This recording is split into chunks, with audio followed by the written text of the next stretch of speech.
live from our new studio and excited today. I'm excited because we're wrapping up the discussion on hypnotherapy, tying it all together. Today we're talking about part 5 of how to hypnotize someone. So if you've ever wondered how to hypnotize someone, now you have a blueprint for that.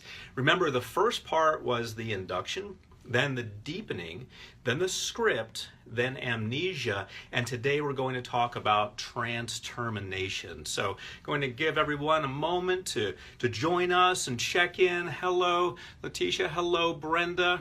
Good to see everyone. Got some usuals turning out. Great to see you. Getting ready for the weekend. Exciting new stuff going on. Miss Rowley, hello. Always good to see you. And I hope you're excited. I hope everyone watching is excited about the weekend. Ida, hello. Happy Friday to you too. Doing great here. Donka, hello to you. Melinda has joined. Hello to you. And Teresita, hello. Miss Rowley, hello. Thank you very much for being here. Carmen, hello. And today, as I've mentioned, we're talking about trance termination, which is when you end the hypnosis session. You've put them through a hypnosis session. You've taken them from not being in hypnosis to being in hypnosis to working on what they want. Now you've got to bring them out of hypnosis. Or, as we'll see, you can just tell them to go to sleep. So let me scroll back a little bit, see who we have before we get started. Annie, hello to you. May, hello. Elsa, hello. Carmen, hello. Rosella, hello. Melinda, hello. Ms. Rowley, always good to see the regulars and a few new faces. Got a lot of wonderful things going on, always moving forward, and I hope you are too. I hope you're ready for a wonderful, relaxing weekend. I hope you've given it your all this week and you're ready to unwind, to do something fun, hopefully. Ida, hello. Edie, hello. Neelan, hello. Well, let's go ahead and get started. It's about 4:30 on the East Coast. We'll go ahead and get rolling, and we'll talk today about trance termination. That's when you're ending the hypnosis session. So let's go ahead and review briefly. I'll touch on the other 4 parts of the hypnotherapy session before I get into trance termination, just so it all ties together. And if you missed any of those, they're right here on Facebook. If you're watching on Facebook, they're all labeled part 1, 2, 3, and 4, and this of course is part 5. So now you know how to do a hypnotherapy session after watching this final one. So in part 1, we talked about inductions. Realize you're taking someone from not being in hypnosis at all to being in hypnosis. We need to induce the hypnotic trance, and when we induce the hypnotic trance, we use an induction. So as the name says, we're inducing hypnosis. So we want to involve all of the senses. We want to describe how it looks and sounds and feels. And if taste and smell fit in too, oftentimes taste doesn't, because oftentimes in a scenario we're developing, like the beach or walking in the woods, there's really nothing to eat that makes sense to describe, but oftentimes smell does. So we can involve the olfactory sense of smell. So if you think of it like this, VAKOG, which stands for visual, auditory, kinesthetic. Kinesthetic is just motion. O is olfactory, and G is gustatory. So olfactory means smell and gustatory means taste. So in the induction, we started involving all the senses by just telling them a relaxing story, nothing exciting going on, no change going on yet, just a relaxing story to get them into hypnosis. Then in the deepening, we intensified what we did in the induction by bringing them deeper into hypnosis, by having them walk down stairs or watching the sunset, and as we count backwards from 10 to 1, the sun sets slowly, and so they're able to relax deeper into hypnosis. Again, if you want more explanation about any of these, check out the videos that have already been posted about that. And then we have the script. The script is where all the change happens, and you may remember this because it's sort of like open heart surgery. In the induction, we made an incision. In the deepening, we opened the chest cavity. And in the script, we're doing the bypass surgery or a transplant or removing some gunk from the heart. And we're just changing something about the way they think. Maybe they have some challenges in life that they need to overcome, such as smoking or not being motivated, not being confident.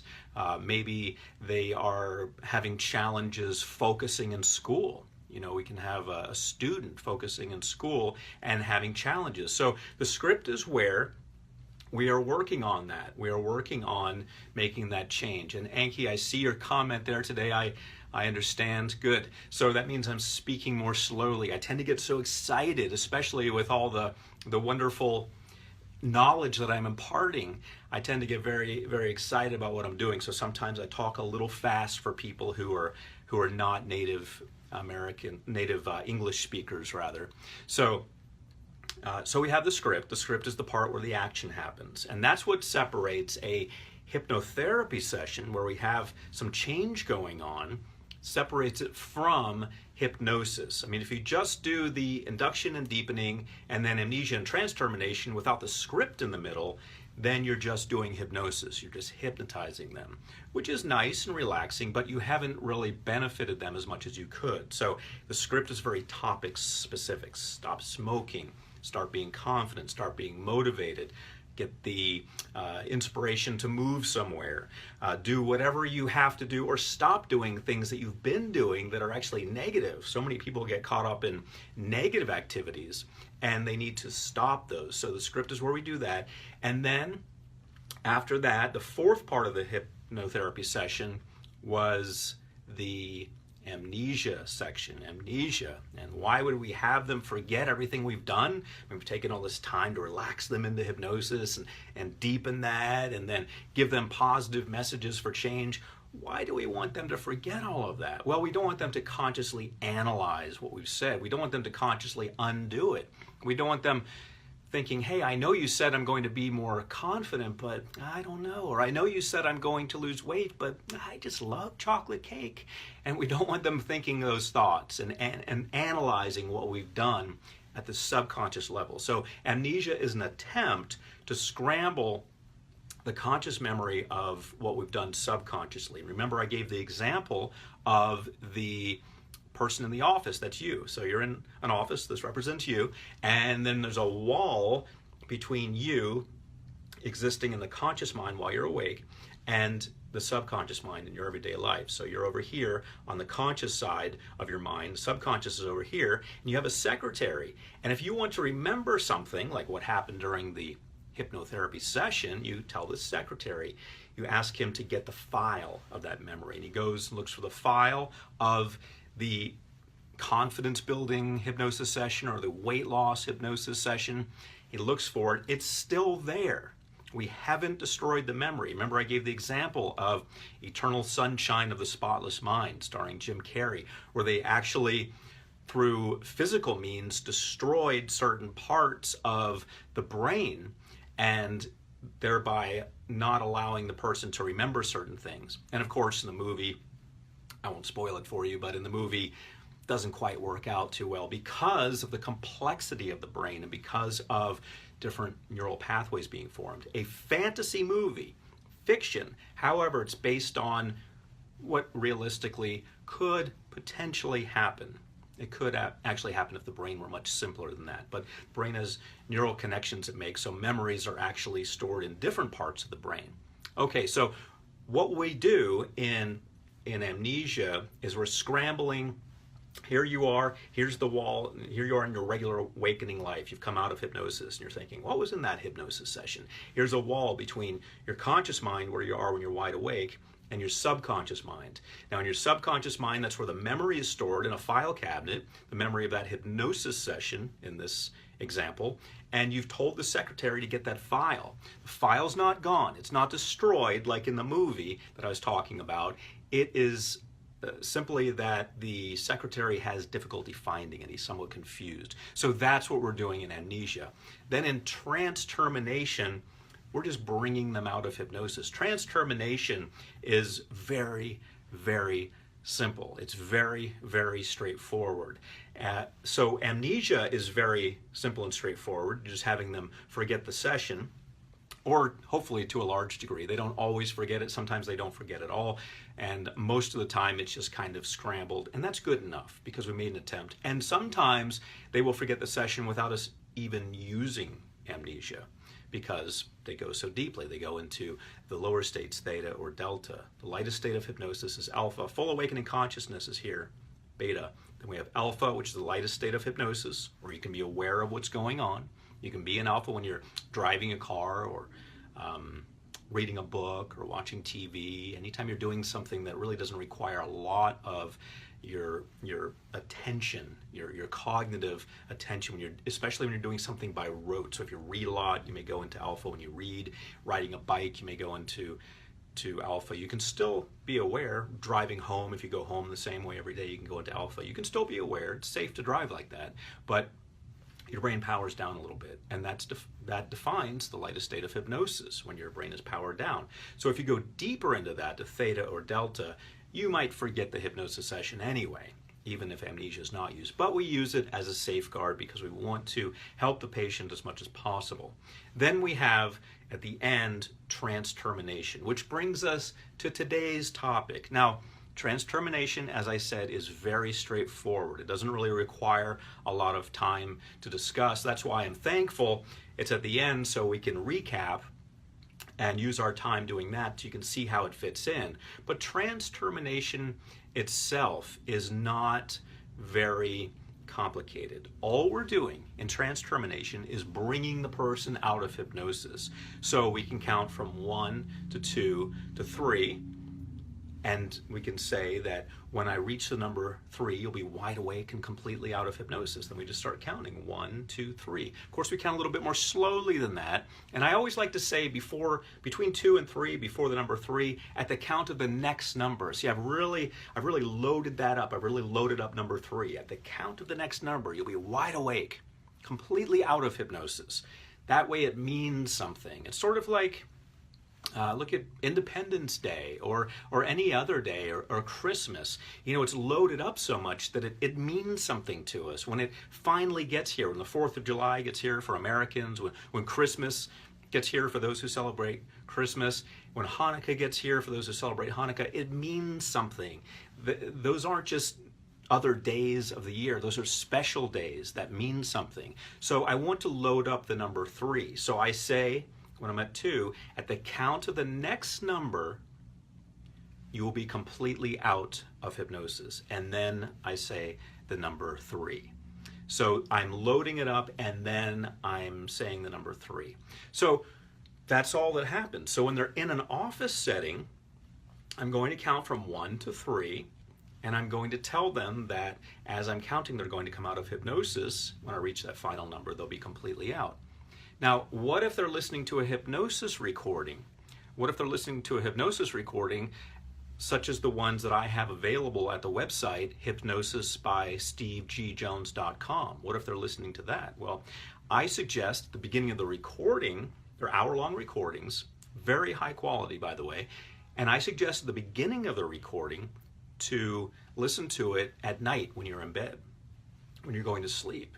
Now, the reason for that is that, as you may remember, the stages of hypnosis are no different from the stages of sleep. So you go into hypnosis, you're going deeper into sleep. You go deeper into sleep, you're going deeper into hypnosis. Same thing. So I like when they're falling asleep. So to answer a common question, what if I fall asleep during listening to a hypnosis recording? That is outstanding. I love that, because then the critical factor, the conscious mind, is completely out of the picture. So that's great if you fall asleep while listening to a hypnosis recording. Remember, your ears stay open. They monitor your environment. They take in information and record it. So you can go, quote unquote, to sleep, even though news is we never really sleep. We're constantly aware of our environment through our hearing. So when we have someone going through trance termination, we're bringing them out of hypnosis in an office setting, counting to 3, 1, 2, 3, time to get up, time to leave the office, next client is coming. In a hypnosis session that you're listening to at night, I don't think that makes sense. That's why I tell them that they will fall asleep at the end of it. Now, they're already probably in a fairly deep state of hypnosis, which is the same as sleep. So I just want to use lingo that will make sense to their mind. So I say, you could drift off into a peaceful, restful sleep, wake up in the morning refreshed and rested. Because I figure, why have someone wake up out of hypnosis when they're already relaxed? I mean, if I'm relaxed and I'm drifting, and I've just imagined this beautiful beach, and then I've drifted off even further into a deeper state of hypnosis, which is a deeper state of sleep. I don't want to come up at the end of the hypnosis session, because then I have to go to sleep all over again. So since it actually doesn't matter whether you wake up or not, I figure just let them sleep. So at the end of my hypnosis sessions, I say drift off to sleep and wake up in the morning, in case you're ever wondering about that. So again, those sessions are available at Hypnosis by SteveGJones.com, our new wonderful website. Check it out if you haven't already. There's a link in the description of this video. And that concludes our knowledge, our learning about hypnosis. Now, if you want to go more deeply into this, if you think, hey, I listened to this, sounds good to me, makes sense, I'd like to learn it at a deeper level and become certified, you can check out hypnosiscertified.com. And at Hypnosis Certified, you're going to find some courses that I offer in hypnosis that are home study courses, as we used to call them back in the 80s. Now we call them online courses because the internet is here. Okay, so I'm going to open the floor now to your questions on this wonderful Friday afternoon as we get ready for the weekend. And let's go ahead and see what we've got. So are there any questions about trance termination or anything else that I've discussed in hypnosis? I realize trance termination is a fairly straightforward and small topic. You're just counting to 3 or telling them to go to sleep. It's not very complicated, and it's not something that requires a lot of discussion. But if there are any questions about that, I will answer them now, or any other parts of the hypnotherapy session. I will be more than happy to answer those questions. So if you've already posted your question, do me a favor and please repost it, because as I was talking, I wasn't able to read everything that I saw. So if you have a question, now would be a great time to post it for me, and I will be glad to answer it. Katerina says, every time I fall asleep during listening to a recording, which is fine. Now you know that that's a wonderful thing. The most common question we get, what if I fall asleep while listening? That's fine, absolutely fine, and now you understand why. And he says she's enjoyed all the videos. Thank you very much. And Debbie says, I can't hear you. Do you know sign language? Interesting. I don't know why. Sometimes I hear that on the Facebook live broadcast. Perhaps go listen to the replay after this, and perhaps you'll be able to hear it. Lindsay says, how do I know if I'm awake right now? Good question. I don't really know if you're awake or not. You could be in alpha, which is the lightest state of hypnosis. So Lindsay, thank you for that question, and good to see you here. Angela says, hi Steve, hope you're getting less busy soon. Well, thank you. Things don't seem to be slowing down at all for me, and I think that's wonderful, because every time I'm working, I'm helping people, and I'm meeting with wonderful people and figuring out new ways to create new programs and to get those programs out there. So in my world, I have 2 different roles. One is creator, the other is working with the promoters. So I mostly stay in the creative zone and work with my creative team. So we're producing products and recordings and programs, whatever you want to call them, that help people, and that's really great. But the other side of that is the promotion side, because this is no good without this. And think about that, if you're becoming a hypnotherapist or anything else you do, if you are the most skilled painter in the world and no one knows about you, well, what good does that do? How are you helping people? How are you serving anyone? Now, if you just have a hobby and you just want to entertain yourself or your friends, that's fine. But if you want to get something out there to inspire and motivate people, you've got to have the other side too. So I'm very happy to be busy. I'm very happy and honored to stay busy and to help people in both of those worlds. Sometimes I have meetings that have to do with production. Sometimes I have meetings that have to do with marketing. And I wear those 2 different hats, and it's fascinating for me because both of them are always changing. In the 30 plus years that I've been doing this, I mean, we went from cassette tapes to CDs to MP3s. Who knows what's next? Maybe there'll be something in the air that allows us to play it. Maybe they'll beam it into our heads. I don't know. But I do know that it's exciting to always stay on the cutting edge. And marketing is always changing, because now we have the internet. For the past I'd say about 16 years or so, we've had the internet. So we've been able to market on the internet. That's been great. And that's constantly changing. And who knows what's next. So I'm happy to stay busy. And I thank you for looking out for me, though. All right. So let's go ahead and see what else we have. Claudia says she's fallen asleep each time. Excellent. I just, as I was wondering, I have great sleep. Good. Now you know it's fine. Erica says, have deaf people been able to be hypnotized somehow? I wonder what happens to them when we are asleep and our ears hear. I do not believe that deaf people hear when they are asleep, Erica, so I do not believe that any audio program would benefit a deaf person. I'm talking about someone who's completely deaf. And then Erica, you asked the direct question, can deaf people be hypnotized? They can be, but as someone jokingly said earlier, I think this would be the best bet actually for a deaf person to use sign language, or perhaps they read lips. It's probably got to be something of a visual nature, or perhaps there's Braille. I haven't looked into that, but they would have to use something other than auditory input if they're not able to hear anything. And that's how I'm defining deaf in my explanation. And let's see who else we have here. And he says, can all traumas be treated with hypnosis? If there's a trauma covers a wide variety, a wide scope of things. So you can have physical, organic trauma, such as a brain trauma. You can have something that you saw that caused post-traumatic stress disorder, something that was traumatic. So that question is very, very broad. Anki, I appreciate you asking that. When you use the word can, I say yes. Can implies the potential possibility. Sure, anything is possible. I have a medical doctor friend, and I always ask him things. Can medicine do this? Can medical doctors do that? And he always answers whenever I use the word can, he says, well, of course, because can just implies possibility, and there is the possibility of it, although we don't know how to do that right now. There is the possibility. So Anki, there is a possibility, but you'd have to be far more specific to tell me if I know of any techniques for anything in particular. But thank you for your question. Kathy says, when I used the recording, I did not get up till next morning. Excellent. That's the way it should work. And by the way, if you're just joining on Facebook, go ahead and subscribe. You click the notification button so you get notifications of next time I'm on. I usually do these Monday, Wednesday, and Friday, and they'll be approximately 3 p.m. East Coast time, Monday, Wednesday, and Friday, but that tends to vary quite a bit depending on my schedule, depending on what I've got going on. Today I had a lot more than usual going on, so started a little later, but that's a good ballpark idea for you. So about 3 p.m. East Coast time, Monday, Wednesday, and Friday, Eastern United States.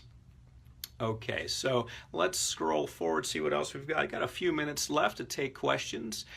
And let's see, Juliet says, hi, Steve.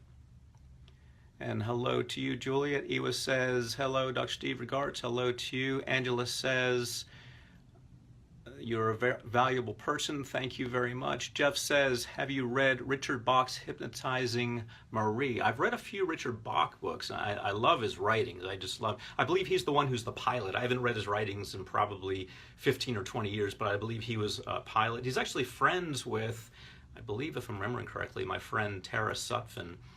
She and her former husband Richard were friends with Richard Bach. I believe that's who told me that she knew him, if I'm remembering correctly.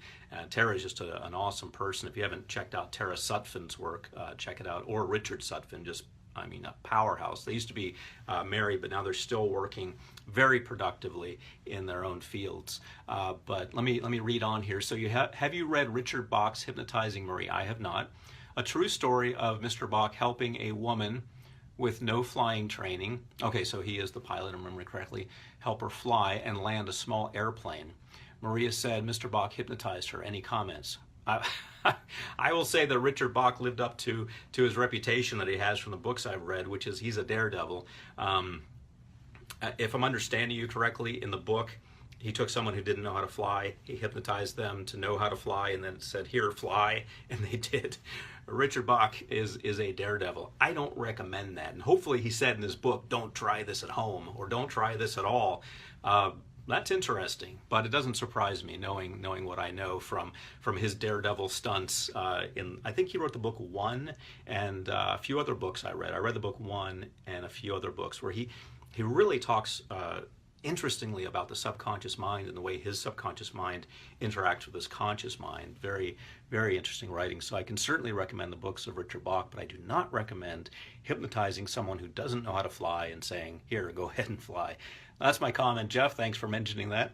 Dora says, sometimes you ask to imagine something in your hypnosis recordings, but when I fall asleep during hypnosis sessions, I'm not able to set up an image.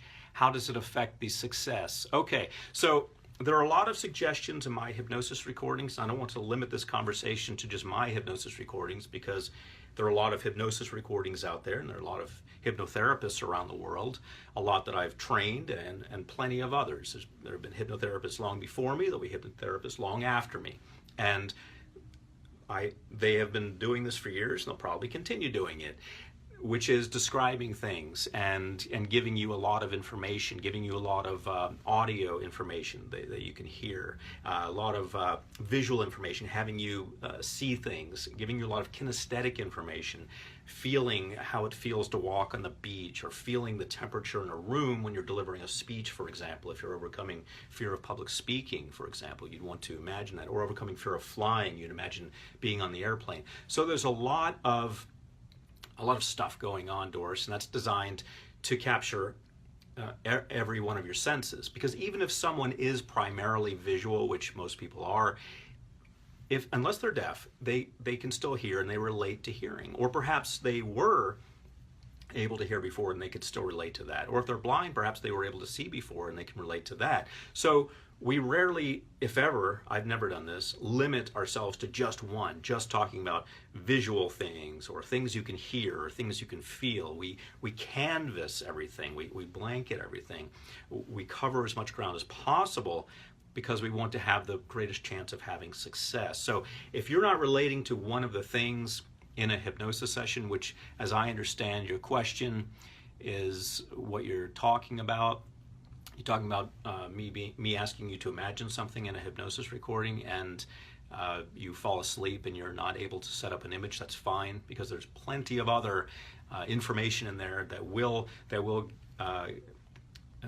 capture your attention and allow you to create pictures even if they're not visual pictures, so that's fine.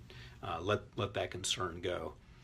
And Jen Cena says hello to you.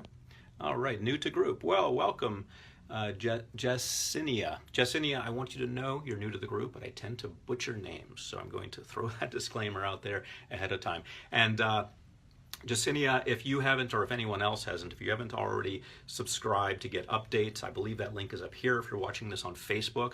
And go ahead and like this video and share it. I mean, if you do like it and you do want to share it, then spread the word about the power of the subconscious mind. So I believe those buttons are down here if you're watching this on Facebook. And if you're watching this on Friday afternoon, then this is live. So it's about 5 o'clock East Coast time. So if you're watching this Friday afternoon, this is live, but then it will also be replayed also. So welcome, Jessinia, to the group, and everyone else who watches this, welcome. Erica says, no, I meant the subconscious mind can hear during our sleep, but not deaf people. Okay, so the subconscious mind, yes, Erica, can hear during sleep, but not deaf people, because deaf people who are not able to hear, unless it's psychosomatic, unless it's caused by a psychological disorder where they're actually organically and physically able to hear, everything's working, they've just blocked out hearing because of some trauma perhaps, and in that case perhaps they are able to hear when they sleep. That's a rare case, that's an unusual case, but it does happen. So if we're talking about someone who is just deaf and they're organically deaf, they don't have the proper mechanisms to be able to hear physically, then they're not going to hear just because they're asleep. So hopefully somewhere in there I've answered your question. And we've got about 2 minutes left, so let's see what other questions we have here. Lori says, I'm on my laptop for 10 hours a day. What do you think of running subliminal messages like mind movies running in the background to influence the mind and improve behavior? I think that's a great idea. I believe you want to check with mind movies. You want to make sure that that they are designed for that, but I believe they are. Natalie Ledwell is a great friend of mine, and if you scroll back a few broadcasts, you'll see the broadcast I had with Natalie and myself, and we had a little dog with us, and we had a friend who was a cancer survivor, and it was just a great broadcast. And Glenn Ledwell is a good friend of mine also, and I see them in different parts of the world throughout the year. So I believe that would be fine, and I strongly recommend Mind Movies, and if you haven't checked it out, go definitely check it out. So you say Mind Movies running in the background to influence the mind and improve behavior. Sounds good to me. Is putting subliminals on a computer a good complement to hypnosis? Yes, so if you've got subliminal recordings, which is, I have subliminal recordings. If you Google Steve G. Jones subliminal, you'll find my subliminal recordings. And there is an advantage to listening to them during the day because you don't hear the words. The words are masked by music. And so there is an advantage to playing them on anything, actually. So let's take one more question, maybe two. We'll see how long the answer goes. Victoria says, can children be treated effectively with hypnosis? Yes, and we've talked about that. And I'll be glad to talk about that again because I know that not everyone watches every broadcast. So children can be treated with hypnosis. As far as listening to a hypnosis recording, any age is fine. As far as going to a hypnotherapist in their office, a lot of times children younger than about 7 tend to squirm a little too much. They really don't understand what's going on. I first went to a hypnotherapist when I was 10, and I was a good patient. I sat there, she put headphones on me, and I listened. Her name was Dr. North, and it was she was German, so she pronounced it like Dr. North, and she had a very German accent, and that was my first taste of hypnotherapy when I was 10 years old, Dr. North. And she had me wear headphones, she had me watch one of those swirly things, and I was sitting in what seemed like a dentist chair or a chair that maybe you get your hair cut in, an old-timey haircut chair, and she hypnotized me, and it was just amazing. We don't need all of those. We don't need the swirly things. We don't need the headphones. That's not necessary, although it is great because it blocks out a lot of the subconscious, a lot of the interference that may happen. But my parents took me to a hypnotist, so I have my parents to thank for that. So yes, children can be hypnotized, but the cutoff for an in-person session would be, I'd say 7 and above, but for a recording, any age is fine. I even have the Life Stages series that's designed for any age. I mean, we have from 0 to over 100 in the Life Stages series, so I'm a big fan of that for recordings. All right, let's take one more question as we round out the hour. And let's see, Stephanie says, can hypnosis be used to treat mental illness, such as bipolar disorder and depression? All right, great question to round things out. So anytime that you have something with a diagnosis, first of all, hypnotherapists don't diagnose. So I am not allowed legally to say, hey, you have this or you have that. I'm not allowed to give a diagnosis. But if it has been diagnosed by a medical doctor or a psychologist, then you have a real diagnosis. And at that point, you should follow up with them and ask them what they recommend for that.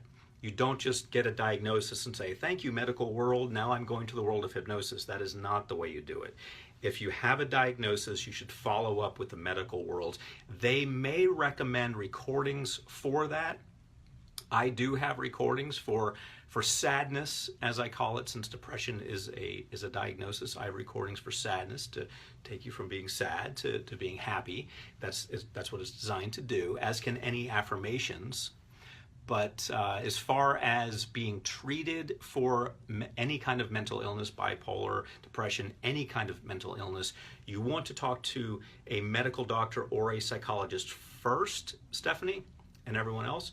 And then they may recommend a treatment. I would be surprised if they didn't. They will recommend a mainstream treatment, which may have to do with medication, may have to do with therapy sessions. It may encompass a lot of things. So I recommend doing what they say.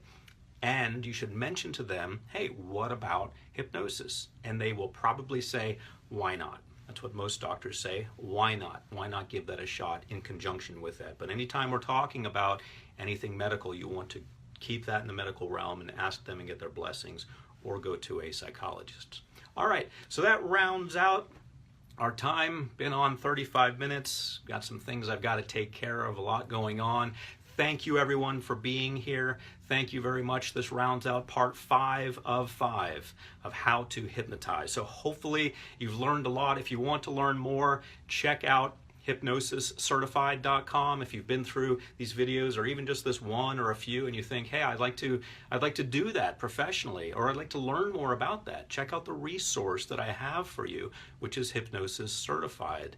And everyone who I train gets certified, and you're going to be able to practice hypnosis. So maybe you just want to go through the class so you learn more. That's fine too. There's no one that's going to make you practice hypnosis just because you're certified. So if you want to go through the class and just raise your knowledge level, I think that's great. I'm constantly learning, and I encourage you to also. If you just want this done for you, then I have a lot of sessions I've already recorded with relaxing music and all, binaural tones and all kinds of powerful engineering techniques put on the recordings. I have that done for you, and that resource is hypnosisbystevegjones.com. So we have Hypnosis Certified and Hypnosis by Steve G. Jones. You can check out either of those. Thank you all for joining me. Friday, I know you're getting ready for your weekend. Thanks for stopping by. Thanks for tuning in. I will be back on Monday at approximately 3 p.m. East Coast time. You can look for me Monday, Wednesday, and Friday. I'm Dr. Steve G. Jones, hoping you have an outstanding day.